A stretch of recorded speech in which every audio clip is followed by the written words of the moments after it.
दोस्तों, हम सबका कोई ना कोई ड्रीम होता है जिसे पूरा करने में हमें बहुत सारी कठिनाइयों का सामना करना पड़ता है। ये कहानी बेला नाम की लड़की की है जो दुनिया की नंबर 1 वायलिन प्ले करने वाली आर्टिस्ट बनना चाहती है।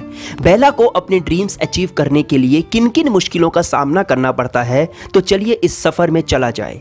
कहानी शुरू होती है, हम बेला को देखते हैं जो वायलिन प्ले करती है, पर उसके पास कोई नई धुन नहीं होती है। वो बार बार प्रैक्टिस करती है। वो अपने खास दोस्त हेनरिक से मिलती है। हेनरिक उसका बेस्ट फ्रेंड था जो हमेशा उसकी हेल्प करता है। हमेशा की तरह इस बार भी हेनरिक बेला को एक म्यूजिक सीडी देता है जिसमें दुनिया के बेस्ट म्यूजिक हैं। बेला बहुत खुश हो जाती है जब बेला गानों की धुन को सुनती है और हेनरिक को सुनाती है, तो हेनरिक को उसका म्यूजिक पसंद नहीं आता क्योंकि बेला ऑफ बीट जा रही थी। बेला बार बार प्रैक्टिस करती है पर कुछ भी नहीं निकलता। बेला निराश होकर घर वापस आती है और फिर दोबारा वायलिन की प्रैक्टिस करती है, पर उसे सेटिस्फेक्शन नहीं मिलती क्योंकि वो सुर सही नहीं लगा पाती। अचानक बेला को एक कॉल आता है जहां उसे पता चलता है कि उसका म्यूजिक कॉन्टेस्ट में सिलेक्शन हो गया है और वो लोग बेला को ऑडिशन देने के लिए बुलाते हैं। बेला बहुत खुश हो जाती है और वो ये खुशखबरी अपनी मॉम को सुनाती है।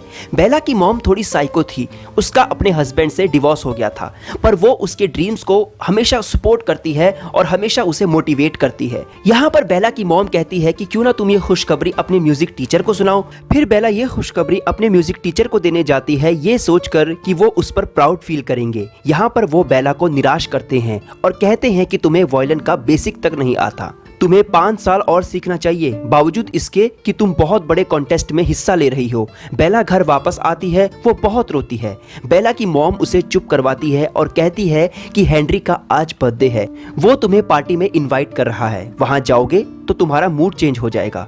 जब बेला पार्टी में जाती है तो वहाँ खूब नाच गाना होता है। बेला बहुत इंजॉय करती है। हेनरिक ने पार्टी में ड्रिंक की थी तो वो बेला और वहाँ मौजूद सभी लोगों से बदतमीजी से बात करता है। जब बेला उसे डांटती है तो वो सबके सामने बेला के वायलिन की बेइज्जती करता है। कहता है कि उसे बिल्कुल भी बजाना नहीं आता और उसे छोड़ देना चाहिए वायलिन। बेला को बहुत बुरा लगता है क्योंकि हेनरिक ही वो अकेला इंसान था जो उसे समझता था। बेला वापस घर आ जाती है और अगले दिन अपना ऑडिशन देने चले जाती है। बेला जब वहां पहुंचती है तो देखती है कि कुछ लोग पियानो को उठाते हैं, पर उनसे पियानो नहीं संभलता क्योंकि वो बहुत भारी था। बेला यहां उन लोगों की मदद करती है। यहां पर जेसी बेला को थैंक्स करता है। जेसी बहुत टैलेंटेड था और बहुत ही अच्छा लड़का था। बेला को अच्छा लगता है जब जेसी ने उसे थैंक्स कहा क्योंकि पहली बार किसी ने बेला को थैंक्स कहा था। अंदर आकर बेला ऑडिशन हॉल में अपनी फ्रेंड युक्शी से मिलती है जो उसकी पुरानी दोस्त थी। युक्शी बेला को बेस्ट ऑफ लक कहती है। बेला ऑडिटोरियम में ऑडिशन देने जाती है। बेला थोड़ा नर्वस फील करती है क्योंकि तीनों जज में से एक जज जिसका नाम विंसेंट था वो बेला को घूर रहा था।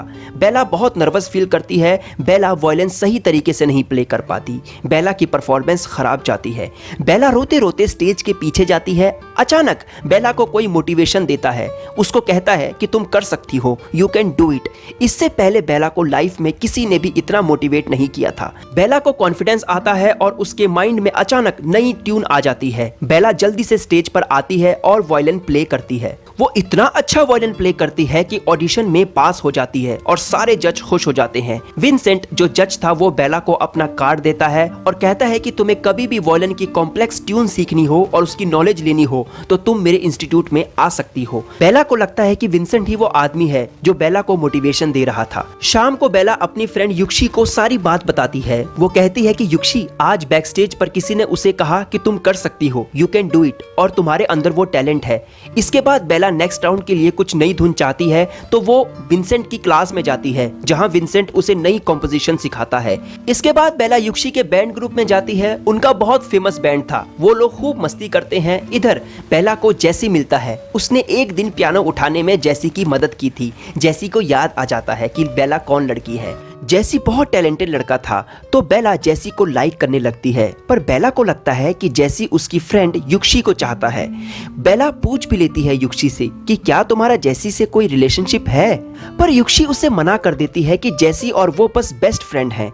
युक्षी, बेला और जैसी पार्टी में जाते हैं और खूब मस्ती करते हैं। युक्षी घर आकर बेला को कह देती है कि जैसी बहुत टैलेंटेड लड़का है, वो चाहती है कि जैसी उसका लाइफ पार्टनर हो। बेला को बहुत बुरा लगता है। इधर जैसी का ध्यान सिर्फ अपने म्यूजिक में होता है, वो इन सब बातों पर गौर नहीं करता। इसके बाद बेला सेकंड राउंड में वायलिन प्ले करती है। वो फिर से नर्वस फील करती है। बेला फिर से बैक स्टेज में जाती है। उसे फिर से वही एक्सपीरियंस होता है जो उसे पहली बार हुआ था। वो स्टेज पर आकर बहुत अच्छा वायलिन प्ले करती है। जजेस बहुत खुश हो जाते हैं। बेला एक दिन युक्षी को बुरा भला बोलती है क्योंकि युक्षी कंपटीशन से बाहर हो गई थी। बेला यहाँ पर युक्षी को कहती है कि तुम में बिल्कुल भी टैलेंट नहीं है, तुम्हें इस कंपटीशन में आना ही नहीं चाहिए था, तुम बहुत बेकार हो। बेला की ये बात सुनकर वो हैरान हो गई थी। वो बेला को छोड़कर चली जाती है। इधर बेला को कुछ अच्छा नहीं लगता क्योंकि उसने अपनी बेस्ट फ्रेंड से लड़ाई कर ली थी। वो वायलिन का पैशन छोड़कर घर वापस आती है। इधर एक दिन बेला की मॉम बेला को समझाती है कि जीवन में कठिनाई आती रहती है, तुम वहां जाओ और अपना कंपटीशन खत्म करो। बेला जब वापस जाती है तो वो सबसे पहले युक्षी से माफी मांगती है। युक्षी उसे माफ कर देती है। वो बेला अब बहुत खुश है। अब बेला लास्ट राउंड में जाती है जहां वो बैक स्टेज में जाए बिना बहुत ही खूबसूरत वायलिन बजाती है। जजेस बहुत खुश थे। उसे स्टैंडिंग ओवेशन मिलती है और उसे बोलते हैं कि तुमने 15 देशों का टूर करना है। अब वो नंबर 1 वायलिन प्लेयर बन जाती है। बेला बैक स्टेज पे आती है। वहां जैसी होता है।